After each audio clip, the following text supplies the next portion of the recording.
सीमा पर कोई जातनो अटैक करवामां आवशे तो भारत चूप नहीं बेसे। अत्यारे कई कंडीशन्स पर बने देशों वच्चे सहमति बनी छे ते थोड़ी वारमां जाणवा मळशे। पण सौथी मोटा समाचार ए छे के बने देशों वच्चे सहमति बन्या बाद आर्मी नेवी एरफोर्से अत्यारे पोताना तरफथी भारत तरफथी सीज फायर पर तेओ अग्री थई गया छे। अने खास करीने आपने जणावी दઈએ के आने लईने डोनाल्ड ट्रम्पनुं थोड़ी वखत पहेला ज ट्वीट आव्युं हतुं અને અત્યારે તમામ અલગ અલગ રિએક્શન સોશિયલ મીડિયા પર આવવાના શરૂ થઈ ગયા છે।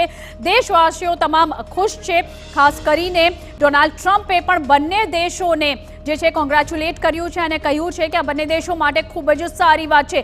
જો કે આને લઈને તમામ લોકોએ રાહતના શ્વાસ જરૂર લીધા છે, પણ સોફિયા કુરેશી અને વર્મિકા સિંઘે અને સાથે જ રઘુવાર નાયરે સ્પષ્ટ કરી દીધું છે પોતાની પ્રેસ કોન્ફરન્સમાં કે જો પાકિસ્તાન તરફથી ફરી કોઈ હિમાકત કરવામાં આવશે તો ભારત એનો જડબાતોડ જવાબ આપશે। આપને જણાવી દઈએ અત્યારે જે ટ્વીટ છે ડોનાલ્ડ ટ્રમ્પનું તે પણ સામે આવ્યું છે। ટ્વીટના માધ્યમથી તેમણે જાહેરાત કરી કે બંને દેશો વચ્ચે સહમતિ બની ગઈ છે સીઝ ફાયરને લઈને। જો કે ભારત તરફથી આ યુદ્ધને લઈને કોઈ પણ જાહેરાત નથી કરવામાં આવી, માત્ર ને માત્ર ભારત તરફથી પાકિસ્તાનના હુમલાઓનો જવાબ આપવામાં આવી રહ્યો હતો અને ભારતે માત્ર ને માત્ર ટેરરિસ્ટ કેમ્પ્સ પર અટેક કર્યું છે। જો કે પાકિસ્તાન તરફથી જેટલા પણ હુમલા ભારતના સરહદ વિસ્તારમાં કરવામાં આવ્યા છે ત્યાં સિવિલ એરિયાઝને અને સિવિલ પોપ્યુલેશનને નુકસાન પહોંચાડવામાં આવ્યું છે અને સાથે જ તમામ મિલિટરી બેઝ પર પણ તેઓએ અટેક કર્યો છે। પાકિસ્તાન પોતાની નાપાક હરકતથી કોઈ વખત બાજ નથી આવતો નહીં। સૌથી મોટો પ્રશ્ન એ છે કે આખરે કઈ કન્ડિશન્સ પર બંને દેશો વચ્ચે આ સહમતિ બની છે તે જોવું ખૂબ વધારે મહત્વપૂર્ણ રહેશે। પણ અત્યારે સૌથી મોટા રાહતના સમાચાર એ છે કે બંને દેશો વચ્ચે સહમતિ બની ગઈ છે અને ખાસ કરીને અમે આપને જણાવી દઈએ કે છેલ્લા 48 કલાકમાં જે અમેરિકાના વિદેશ સચિવ છે માર્કો રૂબિયો તેમને બંને દેશો સાથે વાતચીત કરી હતી અને ત્યારબાદ આ સહમતિ બની હતી।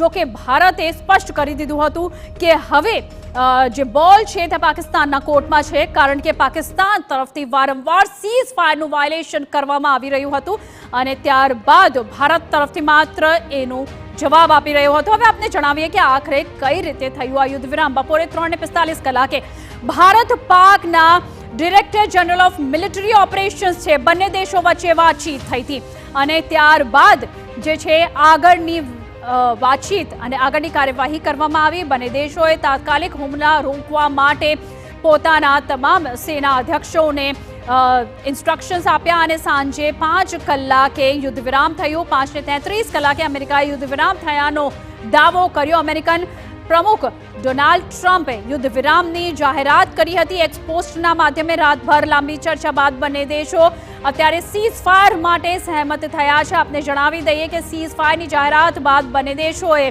અત્યારે પોતાનું ઓફિશિયલ નિવેદન જે છે તે આપ્યું છે। વિદેશ મંત્રાલય તરફથી પણ જાણ કરવામાં આવી છે। 12 મેના બંને દેશો વચ્ચે વાતચીત થવાની છે અને બંને દેશોના director general of military operations છે તેમના વચ્ચે વાતચીત થવાની છે અને તાત્કાલિક હુમલા રોકવા માટે બંને દેશો વચ્ચે સહમતિ બની ગઈ છે।